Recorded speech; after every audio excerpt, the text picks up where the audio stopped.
Hola, mi nombre es Sandra Botero, soy profesora de la Facultad de Estudios Internacionales, Políticos y Urbanos de la Universidad del Rosario. Buenos días, yo soy Jan Bassé, profesor de la Facultad de Estudios Internacionales, Políticos y Urbanos de la Universidad del Rosario. Estamos aquí para nuestra live class de hoy con la pregunta: ¿habrá fraude en las elecciones presidenciales? Este tema se vuelve importante después de lo que pasó en las elecciones de marzo, en la que hubo muchas polémicas por discrepancias entre el preconteo y el escrutinio final, y el propósito de esta clase es ver si este tipo de problemas se puede volver a presentar en las elecciones presidenciales y de paso explicar una serie de cosas sobre este proceso complicado técnico que es el conteo de votos en Colombia. Bueno, hay que entender primero que el proceso de contar votos, que parece sencillo en Colombia, es bastante complejo. Es complejo primero porque el modo de elección en Colombia es complejo y particularmente para las elecciones legislativas se eligen dos cámaras según modalidades bastante complicadas, con circunscripciones especiales, con voto preferente, con un sistema que además se vuelve cada vez más compleja. Esta vez teníamos 3 consultas simultáneas con estas elecciones. Son muchos votos que contar, son muchas ocasiones de equivocarse. En realidad, el proceso es tan largo que para agilizar la cosa, la registraduría organiza tradicionalmente un proceso para tener resultados tempranos, pero un proceso que no es el oficial, que no cuenta, que simplemente es para anunciar algo rápidamente a la población que va a prefigurar lo que serán los resultados. Este proceso se llama el preconteo. En algunos otros países no se hace un preconteo, se hacen encuestas simplemente. Encuestas un poco particulares, encuestas que se llaman boca de urnas, que consisten en hacer una encuesta a los electores cuando salen del puesto de votación. En Colombia eso no se hace, de hecho está prohibido hacerlo, y se hace un proceso de preconteo. El preconteo básicamente consiste en un proceso de contar muy rápidamente los votos la misma noche de las elecciones. Pero como este proceso es rápido y a veces pues deja ver algunos errores, pues no es el proceso definitivo de los resultados oficiales que saldrán mucho tiempo después en otro proceso más complejo que se llama el escrutinio. Entonces, el problema que se presenta y que se presentó en estas elecciones de marzo es que hubo grandes discrepancias entre los resultados que se anunciaron en el preconteo y los resultados finales del escrutinio, que de hecho, en el momento en que hablamos, todavía está en curso. El escrutinio no ha terminado todavía, pero ya se anunciaron una serie de resultados que cambian considerablemente con lo que fue el preconteo en su momento. La existencia de este doble proceso de preconteo y de escrutinio hace que hay muchas ocasiones de equivocarse en este proceso complicado de conteo de los votos. Vamos a revisar sucesivamente 3 casos de posibles errores que se pueden cometer entre el preconteo y el escrutinio y 2 casos en que posiblemente podríamos hablar de fraude. No sabemos todavía qué pasó exactamente en marzo porque, otra vez, no tenemos los resultados definitivos, pero con esto pues esperamos poder dar algunos indicios de lo que puede haber pasado con esos 3 posibles procesos de errores y esos 3 posibles modos de fraude, vamos a decir. Mi nombre es Juan David Hoyos Izquierdo, soy estudiante de la Facultad de Estudios Internacionales, Políticos y Urbanos y hago parte del semillero de análisis electoral DEMOS de la misma universidad. A continuación vamos a hablar de los 3 posibles errores que se pudieron presentar en las últimas elecciones legislativas del mes de marzo. Hablamos de una primera posibilidad, que es el mal diligenciamiento del formato por parte de los jurados de votación. Para esto hay que entender, en primer lugar, que los jurados de votación no son personas especializadas en esto, son ciudadanos como usted y como yo, que son escogidos aleatoriamente por parte de un software de la registraduría a partir de listas que entregan diferentes tipos de organizaciones, tanto públicas como privadas.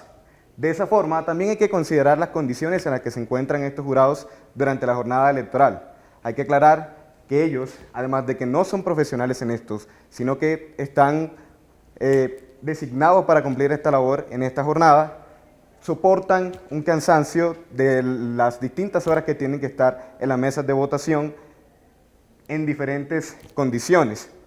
Eso produce que el factor humano sea fundamental para entender por qué por parte de ellos pueden haber errores que no tienen ninguna intención de fraude, sino más bien que son producidos por los distintos factores que acabo de mencionar.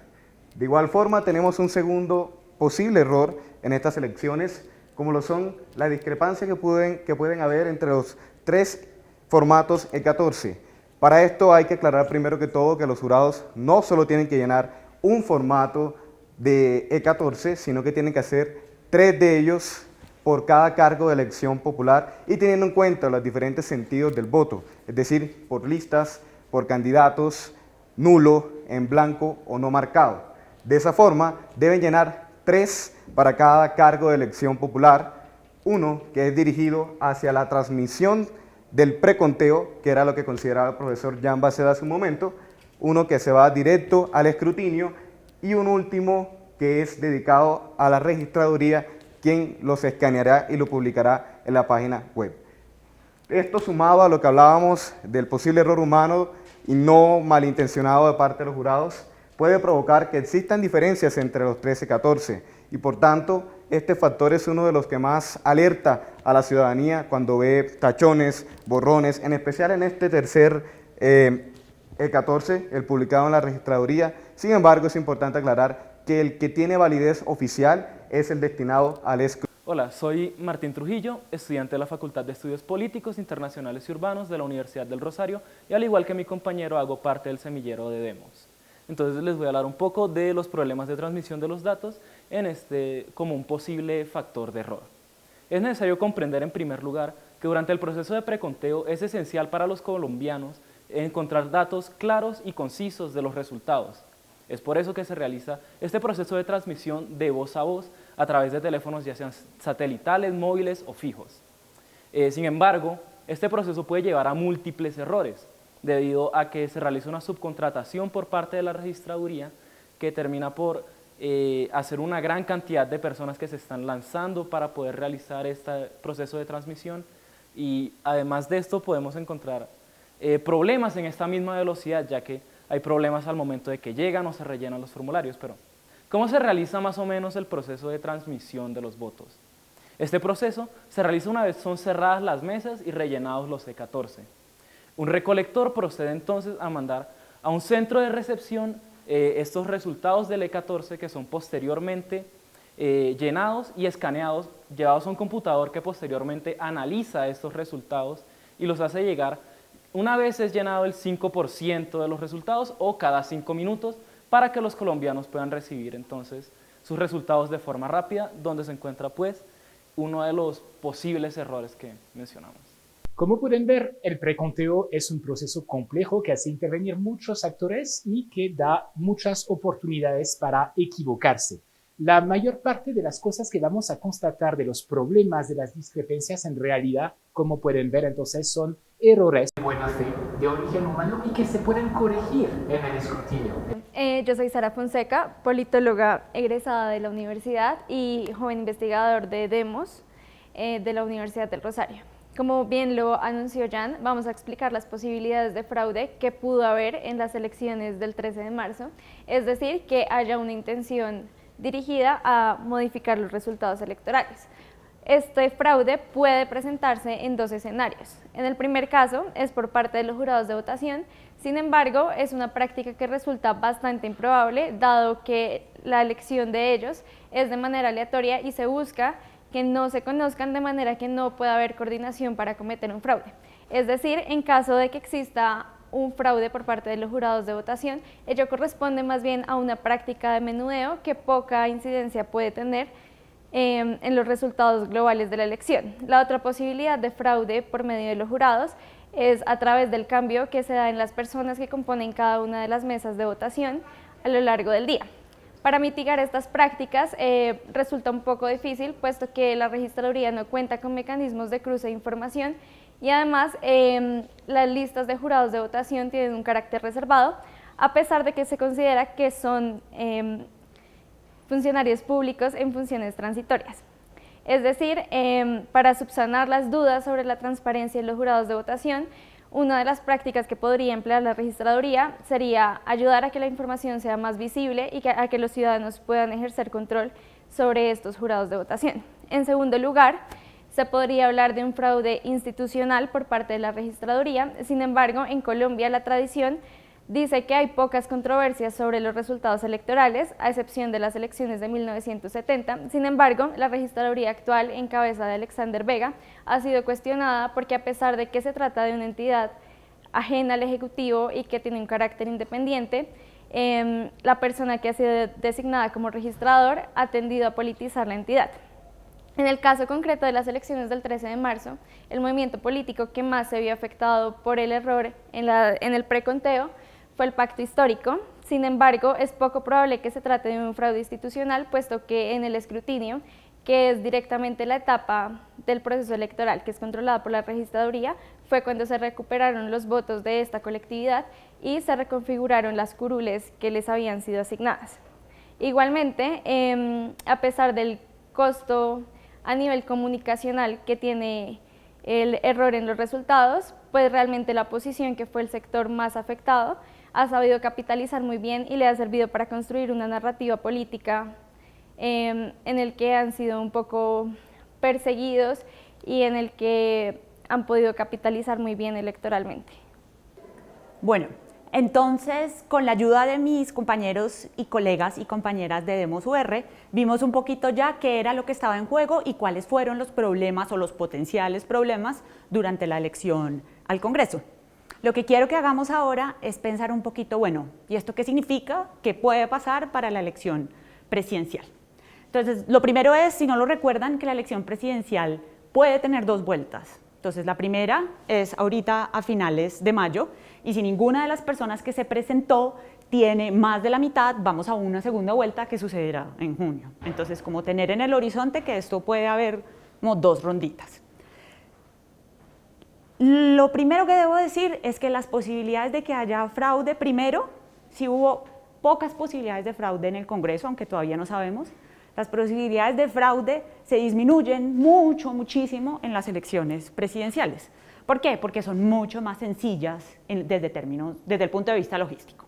Entonces, lo primero es que son más sencillas para el votante. Veamos un poquito por qué. Entonces, este es el tarjetón presidencial. Si lo miran, es un tarjetón que tiene fotos, que tiene cuadros claros y en el que ustedes y yo como votantes, ¿qué tenemos que hacer? Solamente marcar una X, ¿cierto? Es mucho más sencillo, no hay que pensar si marqué la X y el número, sino que para mí como votante es mucho más fácil procesar esto. Entonces, por ese lado es más sencillo, es más fácil para el votante. Segundo, es además más fácil para los jurados. Como nos explicaban Martín y Juan David, hay varios puntos, digamos, sobre todo en el trabajo de los jurados, en que incluso por error no voluntario pueden suceder discrepancias. Como en este escenario solo tenemos un tarjetón que votar, el formato E14, el famosísimo E14 al que también hablaba Juan David hace un rato, es más sencillo. Entonces, si recuerdan, Juan David hablaba de que hay 3 copias de los E14.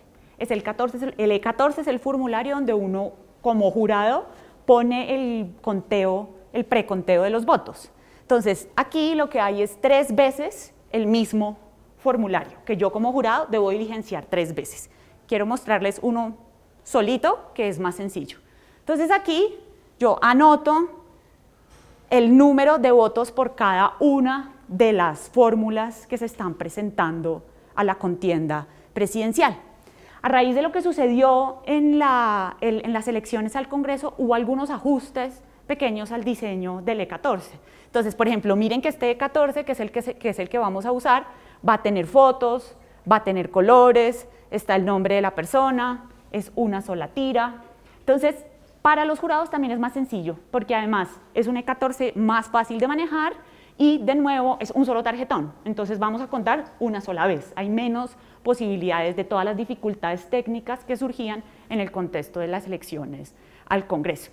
Entonces, más fácil para los votantes, más fáciles para los jurados y más fácil también para ese tercer punto del que hablaban mis colegas hace un segundo, que es el punto del escrutinio en forma, ¿no? Ya no solo del preconteo de los jurados, sino de lo que pasa después. Entonces, de nuevo, como estamos solo contando un solo tarjetón donde hay menos posibilidad de error, es más probable que ese proceso en general sea más eficiente. Claro, en el escrutinio de todas formas está el cuento de la transmisión, ¿no?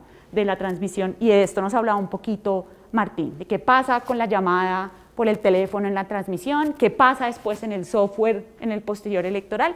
Esas posibilidades existen, pero de nuevo, como que lo que queremos hacer énfasis es que para las presidenciales es un proceso mucho más sencillo en general.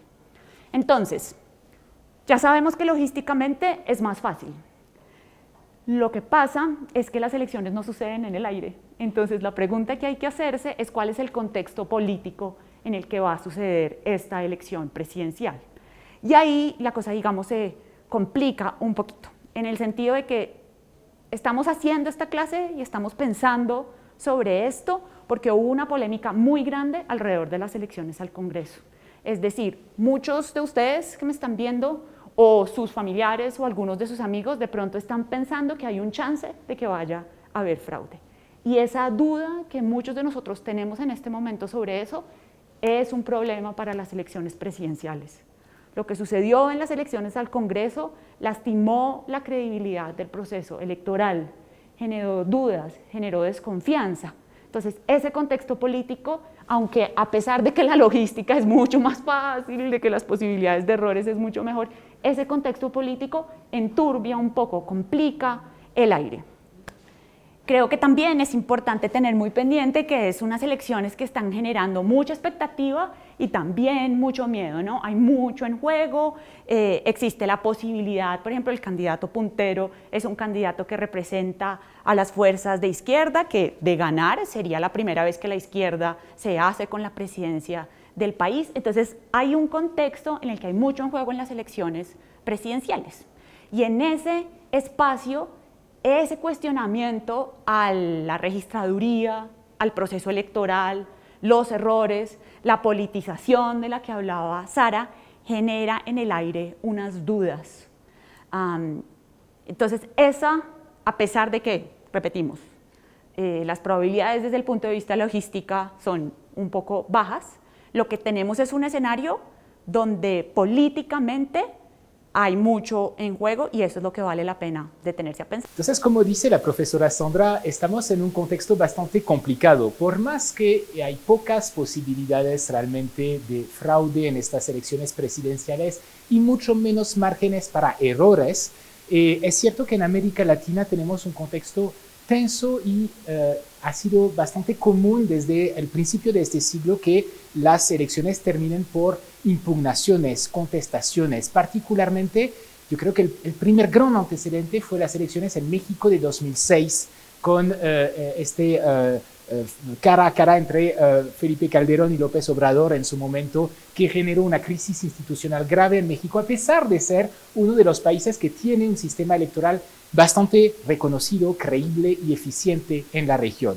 Desde este momento, en casi todos los países de la región ha habido problemas de credibilidad para estas elecciones y ha habido muchas contestaciones. En Colombia no ha sido tanto el caso hasta ahora, aunque la vez pasada, en 2018, ya hubo acusaciones, tensiones, peleas alrededor de las elecciones, pero no es tanto el caso en Colombia. ¿Por qué? Básicamente porque en general no ha habido tanto márgenes, digamos, entre el vencedor y el segundo en las elecciones presidenciales pasadas, ¿sí? No ha habido grandes márgenes y por lo tanto no se prestó mucho a contestaciones. Pero si termina pasando en Colombia lo que ha pasado en México en 2006, es decir, que el ganador gane con muy estrecho margen, eso se puede prestar eventualmente a muchas contestaciones, a muchas críticas. Eso es lo que queremos que no pase en Colombia. ¿Cómo impedir que pase?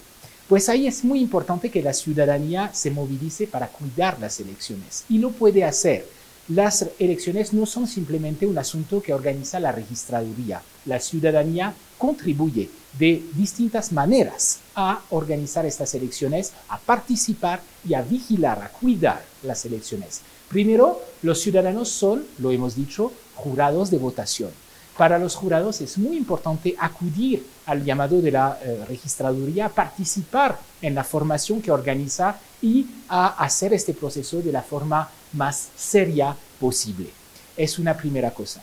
La segunda cosa, los testigos electorales tienen un papel absolutamente fundamental. También son ciudadanos voluntarios como ustedes y yo, que el día de las elecciones observan todo lo que pasa en los puestos de votación, son acreditados por el Consejo Nacional Electoral, vigilan lo que pasa, asisten al conteo y pueden anotar cualquier cosa que les parezca rara para reportarlos a las campañas políticas. Pueden incluso pedir, exigir a los jurados que vuelvan a contar en caso de que haya algún problema, alguna duda. ¿Quiénes son? ¿Cómo hacer para ser testigo en las elecciones? Pues son las campañas que acreditan los testigos ante el Consejo Nacional Electoral. Entonces, si quieren ser jurados, ser testigos electorales, acérquense a su campaña preferida para que los inscriban, para que manden su nombre al Consejo Nacional Electoral y el día de las elecciones ayuden a su campaña a vigilar las elecciones, reporten a su campaña cualquier cosa que les parezca irregular. ¿Por qué? Porque pues después la campaña puede mandar a otros testigos en el proceso de escrutinio para pedir que se corrija cualquier irregularidad que se haya constatado el día de las elecciones. Las campañas son presentes en el momento del escrutinio a través de sus testigos, es lo que hemos visto en marzo con este famoso proceso del pacto histórico ahí que logró recuperar muchísimos votos gracias a una organización electoral muy eficaz a través de sus testigos electorales. Entonces necesitamos en esas elecciones presidenciales que muchísimos ciudadanos voluntarios participen al lado de sus campañas para cuidar los votos, para cuidar la democracia. Y finalmente una tercera modalidad, ser observador electoral. Si ustedes no se sienten particularmente inclinados hacia una campaña y no quieren participar como miembros de una campaña, simplemente como observador neutral, pues esto es para ustedes. Existe en Colombia una organización que hace esto, que es la Misión de Observación Electoral, que es una organización muy reconocida, que tiene mucha credibilidad, que es activa desde las elecciones de 2007, las primeras fueron las elecciones locales de 2007, que acredita observadores en todo el país, en muchísimos puestos de votación. Es en realidad una federación de organizaciones sociales muy diversas que participan en este proceso. Los observadores son ciudadanos neutrales que también, como los testigos, están presentes en los puestos de votación el día de las elecciones, observan el proceso, anotan cualquier irregularidad y la reportan a la misión de observación electoral, que a su vez hace unos informes para las autoridades electorales reportando cualquier irregularidad que se haya podido presentar. Entonces tenemos realmente muchas oportunidades de participar en este proceso como ciudadanos para tratar de ayudar a vigilar bien los votos. Es la invitación que les queremos hacer desde este live class y desde la Universidad del Rosario. Entonces, como dice Jan, una opción muy importante y algo que todos y todas podemos hacer es involucrarnos en las elecciones. Y lo otro que creemos que es muy importante pensar a raíz de lo que sucedió con las elecciones al Congreso es, bueno, ¿y cómo podemos mejorar? O sea, de esto que pasó, de lo que sucedió ese día, de los debates que estamos teniendo, ¿qué necesitamos ajustar? ¿Qué podemos hacer mejor? Entonces, creemos, el profe Jan y yo, que una tarea muy pendiente es pensar en qué ajustes y reformas hay que hacerle al proceso electoral. Por ejemplo, en mi lista de deseos está que pensáramos la posibilidad de fortalecer, hacer realmente independiente y técnico al Consejo Nacional Electoral, que es nuestra máxima autoridad electoral. Jan, en tu lista de deseos, ¿qué está? Pues está efectivamente una reforma del sistema que realmente simplifique el proceso. Tenemos un debate pendiente primero sobre el código electoral, ¿no?, que se acaba de caer en la Corte Constitucional por falta realmente de debate, de deliberación en el Congreso alrededor de este proceso. El código electoral es realmente el código de procedimiento. La cosa procedimental que hemos presentado acá está regulada por el código electoral, pero el código electoral vigente en Colombia es muy viejo, es de 1986. En esta época no había internet, digamos, ¿no? Entonces realmente esto se hacía de una manera muy distinta como se hace hoy día con todos los medios electrónicos que tenemos a nuestra disposición. Entonces tenemos que actualizar este código electoral, es un imperativo. pero tenemos que hacerlo de una forma deliberativa, amplia, transparente, y tenemos muchas cosas que ajustar. Por ejemplo, una cosa muy sencilla, podemos hacer desaparecer realmente el segundo tipo de errores que hemos mencionado, simplemente diligenciando un solo E14 y haciendo duplicados de este 14 por medios tecnológicos para los 3 fines pertinentes que hemos descrito. Es una cosa sencilla que no podemos hacer actualmente por el código electoral, pero que se debería hacer. Y una reforma un poquito más sustancial del sistema electoral como tal, que es muy complejo, con todas estas circunscripciones especiales, con este voto preferente para las elecciones legislativas. Realmente el proceso de conteo es extremadamente difícil. Nosotros hemos participado en la Universidad del Rosario con estudiantes voluntarios, los que estuvieron acompañándonos, Juan David, Martín, Sara, en este live class, participaron de este proceso como observadores electorales con la misión de observación electoral. Estuvimos hasta muy tarde acompañando a los jurados, horas después del cierre de los puestos de votación, porque pues es un proceso extremadamente complicado y dispendioso que, digamos, multiplica los posibles errores. La profesora Sandra también participó, pero como jurada en su caso, y también con graves dificultades. Entonces necesitamos de verdad que el sistema, digamos, de las elecciones legislativas por lo menos se acerque un poco a la sencillez del sistema presidencial, ¿no? Un sistema un poquito más fácil es mejor para el sistema electoral como tal, para las autoridades, pero también para los mismos electores, ¿no? Que necesitan realmente entender mucho más fácilmente qué es lo que están haciendo, por quién está votando, y no a través de un sistema muy complicado que hace aparecer parámetros que no necesariamente dominan o entienden muy bien. Esto suena a una discusión muy técnica, pero es fundamental porque las elecciones son el corazón de la democracia. Les agradecemos mucho que se hayan quedado hasta el final escuchando esta clase con nosotros. A nombre de la Universidad del Rosario y la Dirección de Investigación, esperamos que vuelvan para nuestro próximo live class. Muchas gracias.